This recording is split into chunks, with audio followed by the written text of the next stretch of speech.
საბაჟო პროცედურები ევროპულ რეგულაციებს კიდევ უფრო დაუახლოვდა. საქართველოს ევროკავშირის სატრანზიტო სისტემა შეუერთდა.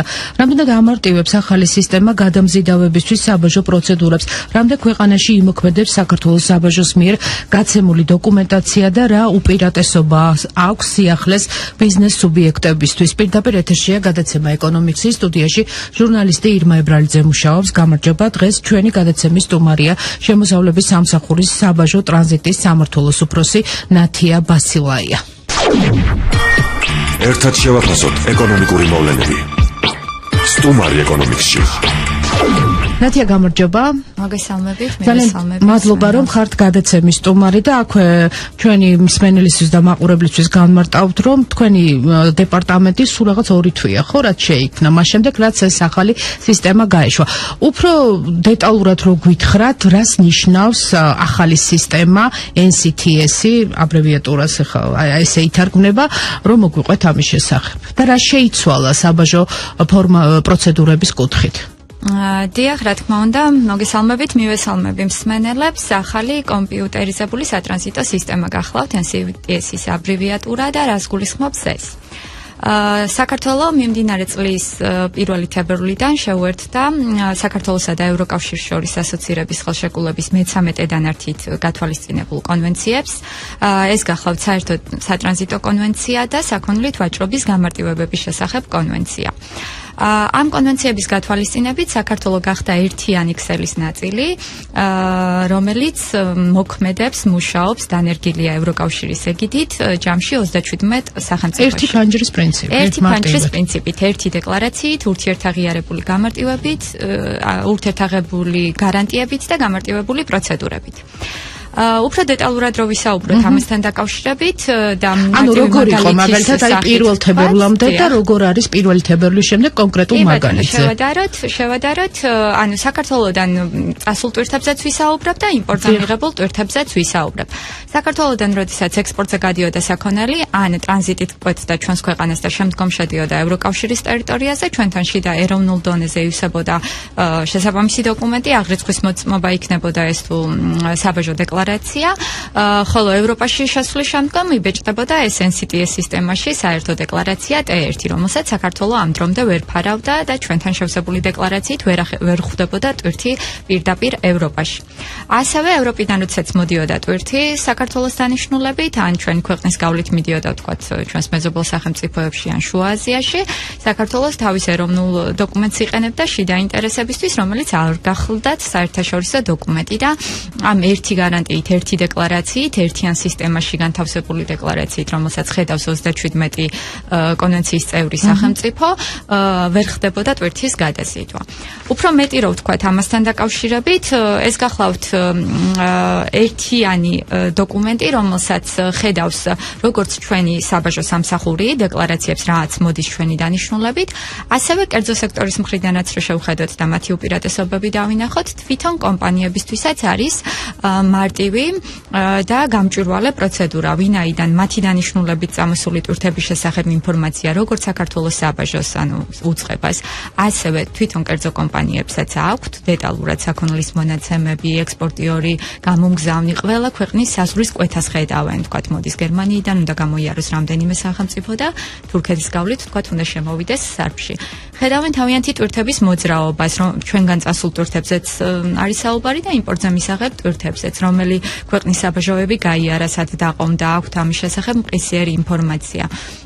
ერთიანი ქსელი გულისხმობს არა მარტო იმას, რომ დეკლარაციას ვხედავთ სისტემაში, არამედ იმასაც, რომ ინფორმაციას ვცვლით სახელმწიფოებს შორის ძალიან მარტივად. თუ რამე ხარვეზია, თუ რამე პრობლემაა, თუ რამე რაღაცა გვერდითი პროცედურების გავლა არის საჭირო. ეს სახელმწიფოს მხრიდან რო შევხედოთ ამ საკითხს, მაგრამ თუ შევხედავთ ბიზნესის მხრიდან, ანუ აღარ ხდება მარტივად რო ახსნათ, რომ ყველა ქვეყანაში ამ ტვირთის გაჩერება, შემოწმება, შემდეგ გატარება გადის საქართველოსდან და ევროკავშირის ყველა ქვეყანაში, რაც არის ამ სისტემაში სისტემას 37 ქვეყანაზეა საუბარი ჯამში.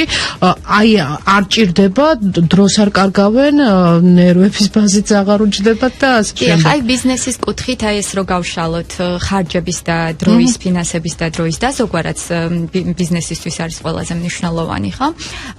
სწორედ ასე არის, როდესაც საქართველოსდან გადის ტვირთი და ყველა გამშვებ პუნქტს, რომელსაც გაივლის, ერთი დოკუმენტით გადის, არ ჭირდება სხვა დოკუმენტის შევსება და როდესაც ეს დოკუმენტი არის აი ესეთ რეიტინგულ სისტემაში, ევროკავშირის დანერგილ სისტემაში რეგისტრირებული, ასეთ ტვირთებს აქვს სხვანაირი სანდოობა, ნაკლები რისკებით შერჩევა, ნაკლები დაყოვნება საბაჟო გამშვებ პუნქტებზე, მათ შორის რიგ ქვეყნებში, სადაც ასე ვთქვათ, რიგის დარეგულირება არის საჭირო კვეთის დროს, ცალკე გასასვლელი ხაზები აქვთ NCTS-ით, იმიტომ რომ პრიორიტეტული საქონელია სახელმწიფოს განსხვავება აქვს ინფორმაცია. დიახ, ამ კუთხითაც ვიზუალურადაც გარდა იმისა, რომ ელექტრონულად ჩანს ეს ინფორმაცია წინასწარ, ვიზუალურადაც არსებობს განსხვავებული სპეციალური ლუკების, ლურჯი ლუკები შექმნა შემოსავლების სამსახურმა, ახალი საბაჟო ლუკები, მყვითელი ცნობილი საბაჟო ლუკებისგან განსხვავებული, რითაც განასხვავებს NCTS მანქანებს და ამ ლუკებს აქვს საერთაშორისო აღიარება, ანუ ამ ლუკით დალუქული სატრანსპორტო საშუალებები უკვე თვალნათელია, ჩანს აი როგორც ტირგადაზიდვების დროს ტირ აღნიშვნა არის ხოლმე სატრანსპორტო საშუალებებზე და ახლობით მსგავსია, ცნობადობა მაღალი აქვს, სანდოობა მაღალი აქვს და ნაკლებად სხვადასხვა ქვეყნის საბაჟო უწყებები ახორციელებენ კონტროლს, დაცლას, დათვალიერებას, რაც თავისთავად ყველა ქვეყანაში ხარჯებთან იყო დაკავშირებული და დროის რესურსი ეზოგებათ ამ კუთხითაც ჩვენს გადამხდარებს. ანუ შეიძლება ითქვას, რომ ვინც არის ჩართული ამ სისტემაში, უპრობლემოდ ხდება სატვირთოების გატარება, ყოველგვარი შემოწმების გარეშე თუ მაინც აქვთ უფლება რომ შეამოწმონ. ჩათვლიან საჭიროდ. აპრიორი 100%-იანი შემოწმების გარეშე ტვირთების გადაადგილება საბაჟოზე ესეთი ცნება არ არსებობს. ანუ არსებობს შერჩევითობის პროცენტული მაჩვენებელი, რომელიც შედარებით მაღალია, როდესაც არასანდო ტვირთებია, როდესაც სარისკო ტვირთებია, სარისკო ქვეყნებია, მაგრამ როდესაც NCTS სისტემაზე ვსაუბრობთ, მინიმუმამდეა დაყვანილი ეს შემოწმების შერჩევითი, ანუ პროცენტული მაჩვენებელი. თქვენ თქვით, რომ ერთი სატრანზიტო დეკლარაცია და ერთი გარანტია. ეს არის ახალი დოკუმენტაცია დავუშვათ ბიზნესისთვის თუ ამას ისედაც აკეთებდნენ და უბრალოდ ფურცლების რაოდენობა შემცირდა თუ რამე კიდე დაემატა ეს უფრო დეტალურად რო გითხრათ. ნაბიჯ ასე რომ ვთქვათ, ევროპაში თუ შექონდა აქამდე ჩვენს ექსპორტიორს საქონელი, მას ამ NCTS სისტემაში ერთი დოკუმენტი, ეს ტრანზიტის დოკუმენტი გახლავთ, ამის დაბეჭდა მაინც უწევდა ევროპაში სხვანაირად ტვირთს ვერ შეიტანდა, ანუ იქ იხდიდა საბროკერო მომსახურებას, თურქეთი იქნებოდა თუ ევროკავშირის რომელიმე სახელმწიფო პორტით თუ შედიოდა პირობითად რომელიმე სახელმწიფოში, დღეს ამ დოკუმენტში ავსებს საქართველოშივე, თუ ექსპორტიორი ვარ და ჩემს დეკლარაციებს დაუბეჭდავ აბსოლუტურად უფასოდ და აღარ მომიწევს თქვათ იგივე საბროკერო საქმიანობაში ფულის გადახდა თურქეთში ან ბულგარეთში ან რომელიმე სხვა სახელმწიფოში, სადაც მიმაქვს ტვირთი. ანუ ეს დოკუმენტი არსებობდა ამ სახელმწიფოებისთვის და დაემატა რომ საქართველოს ექსპორტიორებს საქართველოსშივე შეუძლიათ ამ დოკუმენტის შექმნა და ამ ერთი დოკუმენტით გადაზიდვა. გარანტია რა კავშირში ამასაც განმარტავ აქვე. ეს არის გარანტიით უზრუნველყოფილი გადაზიდვა, ანუ ტვირთის გადაზიდვაზე ტირით გადაზიდვა არსებობდა ასეთი ტირკარნეტით, რომელიც ასევე გარანტიით უზრუნველყოფილი იყო, წიგნაკის მეშვეობით ხდებოდა გადაზიდვა, ხოლო NCTS ტირისგან იმით განსხვავდება, რომ ელექტრონული სისტემაა სრულად, არის აი 37 ქვეყნის ერთობა და ერთიანი გამოყენება აქვს ამ სახელმწიფოებს შორის და ამ კომპანიას არ უწევს რაღაც თანხების მობილიზება, საბროკერო საქმიანობის და გარანტიების დადება თურქეთში დამატებით, ევროპაში დამატებით, ანუ საქართველოში დადებული გარანტია სრულად ფარავს ყველა იმ სახელმწიფოს, რომელსაც გაივლის ჩვენი ექსპორტიორების ტვირთი, მათ შორის ტრანზიტზეც. ანუ საქართველოს ტერიტორიაზე შეიძლება ამ ყოველფრის გაკეთება და შემდეგ ეს საკმარისია. ჩვენ თქვით 37 ქვეყანა, აქედან არის 27 ევროკავშირი, დანარჩენი რომელი ქვეყნებია? EFTA-ს წევრი, თავისუფალი ვაჭრობის წევრი სახელმწიფოები გახლავთ, უკრაინა, თურქეთი, ბრიტანეთი, სერბეთი და მაკედონია. ანუ ამ ჩამონათვალიდანაც ჩანს, რომ ისეთი სახელმწიფოები გახლავთ, რომელთანაც გვაქვს ყველაზე დიდი ექსპორტი, ტვირთბრუნვა, იმპორტი და მათ შორის ტრანზიტული ქვეყანა ვართ ამ ქვეყნებისთვის ცხადია, როგორც შუა აზიის ქვეყნებიდან, ისევე ჩვენი მეზობელი სახელმწიფოები. და ეს დამატებით ხარჯებთან ხო არ არის დავუშვათ ბიზნესისთვის დაკავშირებული? კი, ვახსენეთ, რომ გამარტივდა, მაგრამ თუნდაც ეს დეკლარაცია, გარანტია არის თუ არა დამატებით ხარჯებთან დაკავშირებული? დიახ, ერთი დოკუმენტის დაბეჭდვა ჩვენი დღეს არსებული კანონმდებლობით კომპანიას, როდესაც სურს თავის სახელზე დაბეჭდოს დეკლარაცია არის აბსოლუტურად უფასო. მას შეუძლია ასევე დეკლარაციის დასაბეჭდა თუ თვითონ ამ სისტემაში ჯერ არ იცის და ამაზეც ვისაუბრებთ ცოტა მოგვიანებით, რომ აი ამ ცნობიერების ამაღლებაზე, სწავლების კურსებზე და ასე შემდეგ შემოსავლების სამსახურმა იზრუნა, რომ დაეორგანიზებინა და კომპანიებს ამ კუთხითაც არ შექმნოდათ პრობლემა. ასევე შეუძლია საბაჟოს მიმართოს და საბაჟოც დაუბეჭდავს უპრობლემოდ ამ დეკლარაციას. გარანტიის აღებას რაც შეეხება ჩვენს მეზობელ სახელმწიფოებთან შედარებით და იმ დანარჩენ 36 სახელმწიფოსთან შედარებით, ჩვენს ქვეყანაში ეროვნული გადასახადები გაცილებით უფრო ნაკლებია, საბიუჯეტო გადასახადები, ვიდრე იმ ქვეყნებში, სადაც აქამდე უწევდა T1-ის დაბეჭდა, ამ დოკუმენტის დაბეჭდა. შესაბამისად, გარანტიისთან ვინაიდან რისი დადებაც უწევდა, იანგარიშებოდა იმ გადასახდელებით, რომლებიც მოუწევდა საქონელს, რომ გამბაჟებულიყო. ეს გადასახდელები ჩვენთან რაღაცან გაცილებით ნაკლებია, საგარანტიო თანხის ოდენობაც რაც უნდა დადოს, გაცილებით ნაკლები გამოსდის. ანუ ამ კუთხითაც გაცილებით უფრო პრიორიტეტულ სიტუაციაში იქნებიან ჩვენი კომპანიები, რომლებიც საქართველოდანვე დაიწყებენ NCTS დეკლარაციით გადაზიდვას. რაც შეეხება ტრანზიტს, იმიტომ რომ საქართველოდან ძალიან ბევრი ტვირთი გადის ევროპაში, დაუშვათ აზიიდან და ასე შემდეგ. თავად ეს სახელმწიფოები, რომლებიც არ არიან დაუშვათ აზიის სახელმწიფოების გულისხმობ ამ სისტემაში ჩართული, ტრანზიტის შემთხვევაში ისინი ისარგებლებენ, იციან მათ ამის შესახებ და მართალია პირველი თებერვლიდან გაეშვა ეს სისტემა, მაგრამ მეტნაკლებად ალბათ გექნებათ საშუალება, რომ სურათი დაახასიათოთ, რამდენად არის მოთხოვნადი თუ ისევ ძველი სისტემა ურჩევნ. ანუ არჩევანი თუ არის თუ ეს არის სავალდებულო. დიახ, ამ ეტაპზე არჩევანი არის, ახალი სისტემა საკმაოდ დიდი და კომპლექსური პროექტია და დიდი შრომა არის ამ პროექტში ჩადებული, ანუ ასე რაღაცა ერთ დღეში ამ სისტემის გაშვება არ მომხდარა, თავად ევროკავშირმაც 2004 წელს, როდესაც შემოიღო ეს NCTS სისტემა, 2001 წლის თავზე გახადა სავალდებულო ამ სისტემის გამოყენება 2005 წელს. ჩვენ სულ რაღაც თვენახევარია, რაც საერთაშორისო დონეზე ვამუშავებთ ამ სისტემას, მიუხედავად იმისა, რომ 2018 წლიდან მიდიოდა გარკვეული სამუშაოების სისტემის ინტეგრაციასთან, ეროვნული კანონმდებლობის გამართვასთან და ევროპულ სტანდარტებთან მორგებასთან მიმართებით. შიდა ეროვნულ დონეზეც ვამუშავეთ, ასევე ეს სისტემა ერთი წლის განმავლობაში დავაკვირდით, ჩავრთეთ კომპანიები, ვასწავლეთ მათ, გადამზიდავები და ასე შემდეგ. დღესდღეობით ტრანზიტის ნაწილიც გვაქვს დაფარული, ტრანზიტული დეკლარაციებიც წავიდა საქართველოდან ევროკავშირის დანიშნულებით. პირიქით, მათთვისაც გაცილებით უფრო კომფორტული აღმოჩნდა, საქართველოშივე დაებეჭდათ ეს NCTS დეკლარაცია და პირდაპირ მიეღო უნგრეთს, რუმინეთს, არ ვიცი, ევროპულ სხვა სახელმწიფოებს, იყო ჩინეთიდან, იყო შუა აზიის ქვეყნებიდან წამოსული ტრანზიტები და იქნება ესეთი ბევრი გვაქვს მართალია რაოდენობრივად გაცილებით მეტი ვიდრე ექსპორტებია ჩვენი ქვეყნიდან. ეს ინფორმირება თავად საბაჟოზე ხდება საზღვარზე? დიახ, თავად საბაჟოზე ხდება.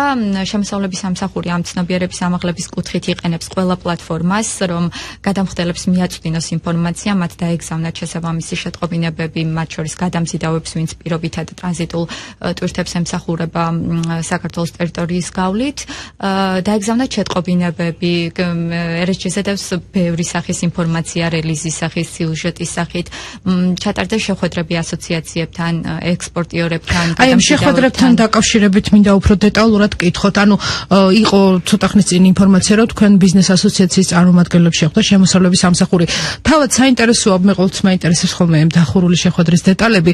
ამ თვითონ ბიზნესის მხრიდან რა კითხვები წამოვიდა, ანუ რა ტიპის გამოწვევას მაინც ტოვებს, საწყის ეტაპზე მაინც ეს სისტემა? დიახ, ეს ამაში უცნაური არაფერი არ არის, როდესაც რაღაც ახალ სამუშაო რეჟიმში ცოტა რაღაც გარდამავალი გადაწყობა ჭირდება, დიახ. კი, რა თქმა უნდა, ისინიც აი mutual სტანდარტებს რაღაცნაირად უფრო ეგუებიან და ახალთან ადაპტაციაც ცოტა თავიდან ჭირს ხოლმე. ჩვენი სამუშაოც მაგაში მდგომარეობს, ზუსტად შემოსავლების სამსახურის, რომ მაქსიმალურად კარგად დალაგებული სისტემა შევთავაზოთ, რომ არცეთ რგოლში გარანტიების აღება იქნება, გეზისთვის მიმართვა და საბაჟოსთვის მიმართვა და დეკლარაციების დაბეჭდვა იქნება, თვითონ ამ პროგრამის შესწავლა იქნება, არც ერთი საკითხი არ დავტოვოთ ყურადღების გარეშე. ყველა საკითხი რო კარგად დალაგებული იქნება, ექსპორტიორები და იმპორტიორებიც მოირგებიან ამ თემას, მოირგებენ ამ ბენეფიტებს, რომელსაც თავაზობს სისტემაში ჩართვა. შეხვედრაზე იყვნენ მოწვეული ასოციაციის წევრი და არაწევრი მათ შორის კომპანიები. ზოგიერთმა მათგანმა უკვე იცოდა ინფორმაცია სისტემის დანერგვასთან დაკავშირებით და ქონდა აბსოლუტურად სამუშაო კითხვები, რაც კონკრეტულად მათი როლებიდან, კონკრეტულად მათი кейსებიდან გამომდინარეობს. გავცვალეთ ცხადია საკონტაქტო ინფორმაცია და აქვე ვიტყვი, რომ შემოსავლების სამსახურს 24 საათიანი call center ყავს გამოყოფილი საბაჟო დეპარტამენტში help desk-ი შეიქმნა სპეციალური ამ NCT-ში ჩართული პირებისათვის, რომ დახმარება გაუწიოს და არც ერთ ეტაპზე არ შეიქმნას პრობლემა სისტემის გამოყენებასთან დაკავშირებით.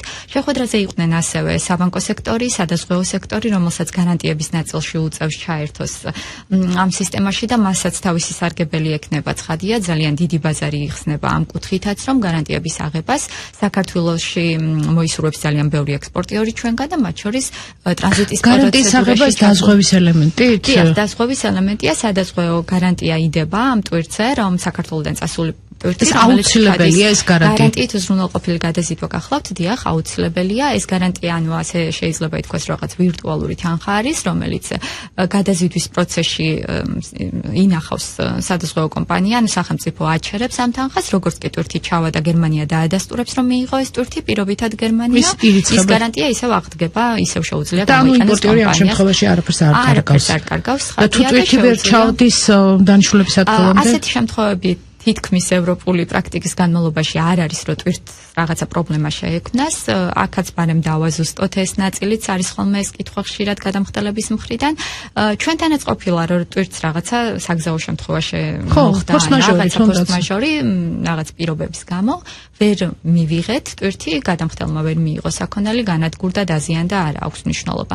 ასეთ შემთხვევაში სახელმწიფოს აქვს თავისი ქმედითი ბერკეტები, შიდა ეროვნული კანონმდებლობა, პასუხისმგებლობის დაკისრების მომენტი თუ გაძარცვა მოხდა და ასე შემდეგ აკისრებს პასუხისმგებლობას შესაბამის პირს და საგარანტიო თანხის მოთხოვნამდე და თვითონ ამ გარანტიით უზრუნველყოფის ამოღებამდე იშვიათ შემთხვევებში ერთეული შემთხვევები არსებობს, როდესაც სახელმწიფოს ან ჩვენ, ან ევროპულ სახელმწიფოს დასჭიროებია, რომ საგარანტიო თანხა გამოეთხოვა.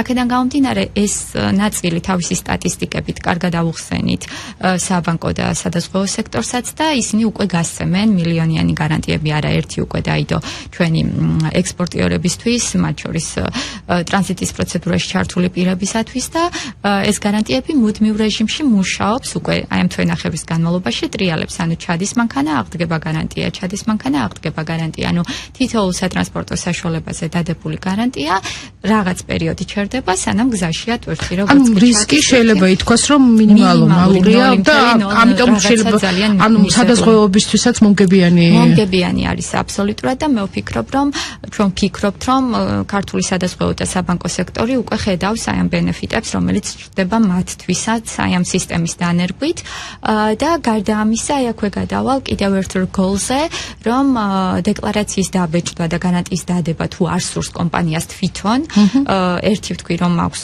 საშუალება მიმართოს საბაჟო ორგანოს და მეორეს აქვე ვიტყვი, რომ ასევე ჩნდებიან კერძო სუბიექტები, ტრანზიტის ოპერატორები, ასეთი ტერმინი შემოდის კიდე საბაჟო ფორმალობებში, რაც გულისხმობს თვითონ აკეთებენ ამ ყველაფერს. ამ ყველაფერს გაუკეთებენ თვითონ დაინტერესებულ მხარეს. შეიძლება მძღოლი იყოს არაქართველი ტრანზიტში ჩართული, რომელსაც თვითონ ამ გარანტიასთან და ასე შემდეგ საბაჟოსთან ურთიერთობა ერთულებოდეს, მივა ამ კერძო ტრანზიტის ოპერატორთან, არც გარანტიას დადებს, არც არაფერი, ისინი მოემსახურებიან თავიანთი გარანტიით. ანუ კომპანიები იქნება, რომლებიც ამაზე მუშაობენ თავს. აქვე ვისარგებლებ თქვენი ეთერით და გავაჟღერებ იმას, რომ ნებისმიერ ინფორმაცია, რაზეც ახლა ჩვენ ვისაუბრეთ, მათ შორის ვინ გასცემს გარანტიებს, სად რა მისამართზე არიან, რა საკონტაქტო ნომრები აქვს, ვინ არიან ეს ტრანზიტის ოპერატორები, ვინც დაბეჭდავენ კომპანიების ნაცვლად ან პირების ნაცვლად ფაქტორი როგორ არის ამ შემთხვევაში? ხა საბაჟო გასაგებია და სახელმწიფო სტრუქტურა არის და სანდოობის ხარისხი მაღალია, მაგრამ ამ კერძო შემთხვევაში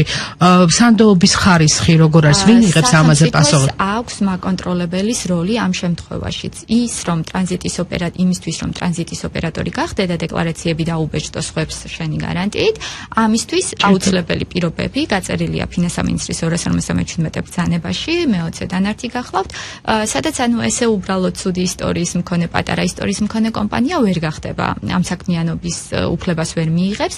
შესაბამისად, გარდა იმისა, რომ ამ უფლების მინიჭებისთვის პირობები გავწერეთ და ამ პირობებს უნდა აკმაყოფილებდეს კომპანია, მუდმივ კონტროლს ვახორციელებთ, პერიოდულ გეგმიურ კონტროლს და მათ შორის ესე დაუგეგმავადაც მონიტორინგს განახორციელებს. რამდენი კომპანია დღეს ჩართული? დღესდღეობით RSC არის განთავსებული, ამის თქმა მინდოდა შემოსავლების სამსახურის ვებგვერდზე დევს სრული ინფორმაცია ამ კომპანიების გარანტორების თვითონ NCTS სისტემის ჩართული ქვეყნების შესახებ ინფორმაცია დევს და 3 ტრანზიტის ოპერატორი გახლავთ, ვისი საკონტაქტო ინფორმაციაც არის მოცემული, ყველანაირი სამუშაო საათები და ასე შემდეგ ყველაფერი წერია საიტზე. მიკვლევადობა არ უჭირთ გადამხდელებს ქართულ და ინგლისურ ენაზე გახლავთ ეს ინფორმაცია განთავსებული და აქვე გავაჟღერებ, რომ ძალიან დიდია დაინტერესება არა მარტო ქართული კომპანიების მხრიდან, მეზობელი სახელმწიფოების მხრიდანაც, ანუ სომხეთი, აზერბაიჯანი, ანუ სხვადასხვა შუა აზიის სახელმწიფოებიც, ვისაც სამომავლოდ უჩნდება შესაძლებლობა, რომ საქართველოში რეგისტრირებული T1 დოკუმენტით ამ NCTS სისტემით პირდაპირ გაიტანოს ევროპაში და მერე ბულგარეთში არ დაიწყოს ამის გაკეთება და სრულ მარშრუტს დაუფარავს, ასე ვთქვათ, ეს დეკლარაცია საქართველოდან. ინტერესდებიან, მოგმართავენ კითხვებით. ეს მხოლოდ სახმელეთოს ეხება? არა, მხოლოდ მულტინაციონალურია, მულტიფუნქციულია, მულტიტრანსპორტი არის ჩართული. სვითაც და ჰაერითაც, რკინიგზითაც მათ შორის დიახ არის ამის შესაძლებლობა. აი ეს ტირი რო ვახსენეთ, მაგალითად, მხოლოდ სახმელეთო გადაზიდვებს ეხებოდა და ამ კუთხითაც შესაძლებელი არ არის, ანუ აბსოლუტურად განსხვავებული, მაღალ რეიტინგული, ამიტომაც გახლავთ ეს თქვით, რომ არის არჩევითი და სავალდებულო გახდება თუ არჩევითი იქნება ყოველთვის? როგორ მუშაობს ეს სისტემა? საკმაოდ დიდი სისტემა არის და საკმაოდ ბევრ სახელმწიფოსთან ურთიერთობაში ვართ, არა მხოლოდ რაღაც დეკლარაციას დავბეჭდავთ, გავუშვებთ, ესე ჩანს გადამხდელებისთვის, თუმცა იმის უკან ბევრი, ასე ვთქვათ, ქვედინებებია და თვითონ ჩვენ სამსახურს უწევს რომ ურთიერთობაში იყოს ამ სახელმწიფოებთან გაცვალოს ინფორმაცია საჭიროების შემთხვევაში და აზუსტოს, დიახ, ზუსტად. აქედან გამომდინარე, პირველ ეტაპზე არ გავხადეთ სავალდებულო, რომ შეჩვეულიყო ჩვენი ბიზნეს სექტორიც, ინფორმაცია გავრცელებულიყო მაქსიმალურად, როგორც ტრანზიტში ჩართული პირებისათვის, ისევე თვითონ ჩვენი ევროპელი, თურქი, უკრაინელი არ აქვს მნიშვნელობა ბრიტანეთში რეგისტრირებული გადამხდელებისათვის, რომ საქართველო გახდა ამ სისტემის ნაწილი. ევროკავშირმაც საბაჟო საიტზე გამოაქვეყნა აღნიშნული ინფორმაცია, ჩვენგანაც დაეგზავნებათ წერილები ჩვენს მეზობელ სახელმწიფოებს ოფიციალურადაც გარდა გაჟღერებული ინფორმაციისა, რომ ახლო მომავალში კონკრეტული თარიღიც დასახელდება და გამოქვეყნდება შემოსავლების სავალდებულო. და კიდევ ერთი საკითხი, არანაკლებ მნიშვნელოვანი. თავად რესურსი, ანუ გულისხმობ ადამიანურ რესურსს, რამდენად არიან ამ სისტემისთვის მზად, მანამდე მიმდინარეობდა ან სემინარები ან გადამზადება, თვითონ მებაჟე, რომელიც დგას საქართველოს ეკონომიკური საზღვრის სადარაჯოზე. დიახ, ძალიან კარგი კითხვა, ზუსტად ეს ნაწილიც ასახავს რა სახის შრომა ჩაიდო ამ სისტემის გამართვაში. დიახ, ჩატარდა სწავლებები ცხადია, გადამზადდნენ მებაჟეები, მათაც ანუ ახალ სისტემაში, ახალ რაღაც გარემოში, ვებზე უწევთ მუშაობა, რომელიც არ იყო მათთვის ნაცნობი, ამ მსგავს სისტემაში არ უმუშავიათ აქამდე. ბოლომდე დასრულდა ჩვენი მებაჟე ოფიცრების გადამზადება, მათთვის საჭირო როლები, რაც ჭირდებათ საბაჟო გამშვებ ფუნქციაზე ან გაფორმების ორგანოში, მათ შესწავლილი აქვთ. შედგა ზოგადი ტიპის შეხვედრებიც სხვადასხვა საბაჟო და შემოსავლების სამსახურის სხვადასხვა ერთეულებთანაც ასევე და მზად არიან კი, რომ აი ათვისებული აქვთ ეს სისტემა და ამ კუთხითაც არანაირი ხარვეზი არ გამოვლენილა ამ თვენახევრის განმავლობაში აბსოლუტურად შეუფერხებლად ერთიანი პრაქტიკით მუშაობს სამსახური და ზუსტად ამიტომ რომ მონიტორინგი გაეწია სისტემის მუშაობისთვის, მებაჟე ოფიცერსაც დახმარებოდა და კერძო სექტორსაც ხადია, შეიქმნა ეს ახალი სტრუქტურული ერთეული საბაჟო დეპარტამენტში, საბაჟო ტრანზიტის სამმართველო, რომელიც ესე 24 საათიან კომუნიკაციაშია, საზღვარი იქნება, გაფორმება იქნება თუ კერძო სექტორი, მათ შორის საქართველოს რეზიდენტები და ჩვენი უცხოელი პარტნიორებიც, რომელიც მეილინგით, ტელეფონით, სხვადასხვა დისტანციური შეიძლება ითქვას, რომ ამ თვენახევრის განმავლობაში არ დაფიქსირებულა სერიოზული ხარვეზი. არ დაფიქსირებულა სერიოზული ხარვეზი. არც ტექნიკური და იყო კითხვები ცხადია, ხან თურქი კოლეგები შემოგვეხმიანენ, ხან ბულგარელები, თუმცა ყველა საკითხი იყო აბსოლუტურად ამოწურული და აბსოლუტურად თანამშრომლურად უმოკლეს დროში მოხდა ინფორმაციის გაცვლა. და ტვირთებმა შეუფერხებლად 100-ზე მეტი დეკლარაციაა ჩვენგან ჩასული ევროპაში, მიიღებული დეკლარაციების რაოდენობაც იზრდება და ეს მასშტაბებს აუკრიფავთ ნელ-ნელა, როდესაც აი ცნობადობის გაზრდასთან ერთად. ეხლა იგებენ ჩვენი ევროპელი პარტნიორები, რომ საქართველოს შეერთებულია სისტემას, გამოუჩდით ამ ქსელში, ერთიან ქსელში უკვე საბოლოო დანიშნულებად კარიბჭედ, ასე ვთქვათ, ევროკავშირიდან წამოსული ტვირთების ჩანს უკვე საქართველოს და ამ ეს არის გამჭვირვალე და დავუშვათ ის კითხვები, რომელიც მუდმივად იყო ხოლმე წლების განმავლობაში, გულისხმობს სანქციების თავიდან არიდებას, აქ ჩანს ყველაფერი, ხო? გამჭვირვალეთ, რა ტვირთი, როდის, როგორ და სად შედის და რომელი ქვეყნის. ანუ ამას შეიძლება მოხსნას. ხო, აი ეს სისტემა არის იმის გარანტი, რომ ეს კითხვები მოიხსნას? დიახ, ეს სისტემა კიდევ ერთი დასტური არის, ასე ვთქვათ, იმისა, რომ ჩვენი ქვეყნის საბაჟო უწყებები არ მუშაობენ, ასე ვთქვათ, ყველანაირი გამჭვირვალობა, ყველანაირი რისკის მართვა, კონტროლი, ზედამხედველობა არის აბსოლუტურად გამჭვირვალე და ამას არა მარტო ჩვენი ქვეყნის საბაჟო უწყება ან სახელმწიფო სამსახური ხედავენ ჩვენი პარტნიორების, მათ შორის ევროპელები. კარგად დაინახავენ ეს ტვირთები როგორ მოძრაობს და ჩვენც რა ტვირთებიც მოძრაობს ასე. ჩვენი დანიშნულებით ან ჩვენ. 37 ქვეყანა, ანუ ეს ჩამონათვალი გაფართოვდება, თუ ეს არის დიახ, გაფართოვდება. მოლდოვა გახლავთ შემდგომი, მე რამდენადაც მაქვს ინფორმაცია, რომელიც აქტიურ ფაზაში არის დანერგვის ამ სისტემის. მსურველები არიან აზერბაიჯანი, იგივე რომ წლების მერე შესაძლებელია ის შეუერთდეს ამ სისტემას და ესე თვითონ ევროკომისია აფართოებს ხადია ამ საზღვრებს და ეტაპობრივად სხვადასხვა სახელმწიფოები კიდევ შეუერთდებიან. ანუ რეგიონში ამ ეტაპზე მხოლოდ საქართველოს. რეგიონში ამ ეტაპზე თურქეთის შემდგომ, ანუ აქეთ საქართველო ვართ. აზიის ქვეყნებშიც. აზიის ქვეყნებს ცალკე აქვთ ასევე სისტემა, კარეკი, რომელიც ასევე არის ინფორმაციის გაცვლის სისტემა, ჩვენ ამ კუთხითაც მუშაობთ, რომ აქეთ ამ მხარეც არ დაგვრჩეს, ასე ვთქვათ, უყურადღებოდ, აქეთ მხარესაც ეს გამჭვირვალობის ერთიანი გარანტიის სისტემა გავუმართოთ და თანხმედრაში მოვახდინოთ NCTS სისტემასთან და ეს ორი სისტემა ერთმანეთთან კავშირში ვამყოფოთ, რომ არც საქართველოს საბაჟოს, არც ჩვენს გადამხდელებს არ გავურთულოთ ბევრ სხვადასხვა სისტემაში მუშაობით საქმეს. და მაინც სტატისტიკაც საინტერესოა, პირობითად რო ვთქვათ, რომ თუ მაგალითად საქართველოს საბაჟოზე ავიღოთ სარფის გამშვები პუნქტი, დღეში ხდებოდა პირობითად, ეხლა არ ვიცი რამდენი მაგანა გადის ნამდვილად, 1000-ის სხვა ძველი სისტემით, ამ ახალი სისტემით რამდენის გატარება შესაძლებელია? უყურეთ, არ ზღუდავს არანაირად რაოდენობას, ციფრები რომ გითხრათ არ არის ცოტა, სადღაც 100,000-ზე მეტი ავტომანქანა იყო გაშვებული თურქეთისგან მიმართულებით, ანუ თურქეთის გავლით საქართველოსთან და ამ სისტემის გავლის შემდეგ, ანუ კიდევ უფრო მეტს შევძლებთ. ნახოთ, რამდენი იქნება მომართვიანება. ზუსტი ციფრის დასახელება რთულია ეს. დაახლოებით ვიძახით პროცენტულად.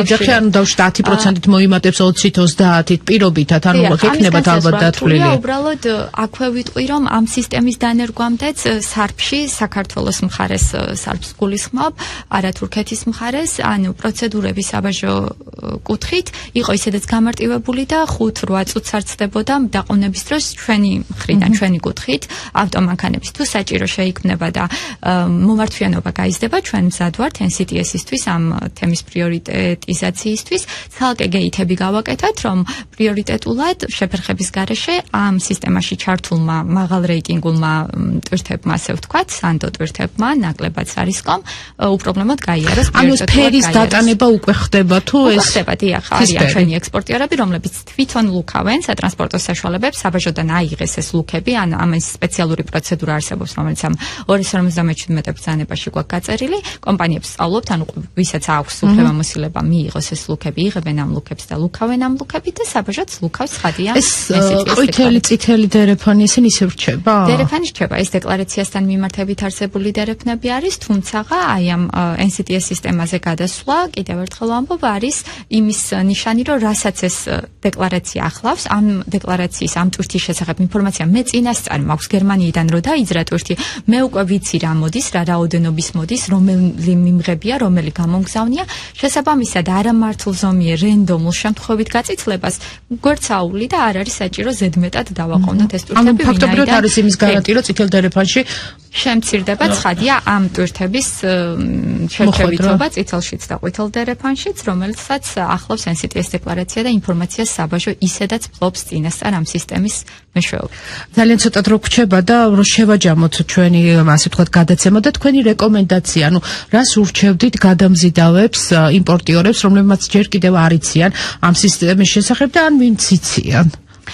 დიახ, რომ შევაჯამოთ, შეხვედრების შესახებ ვისაუბრეთ, რომ უკვე შედგა ერთი შეხვედრა, თუმცა სამუშაო პროცესში ვართ, ჯერ არ დაგვისრულებია განვითარება, არ დაგვისრულებია მასშტაბების ზრდა. შესაბამისად, შეხვედრები ამ ეტაპზეც დაგეგმილია.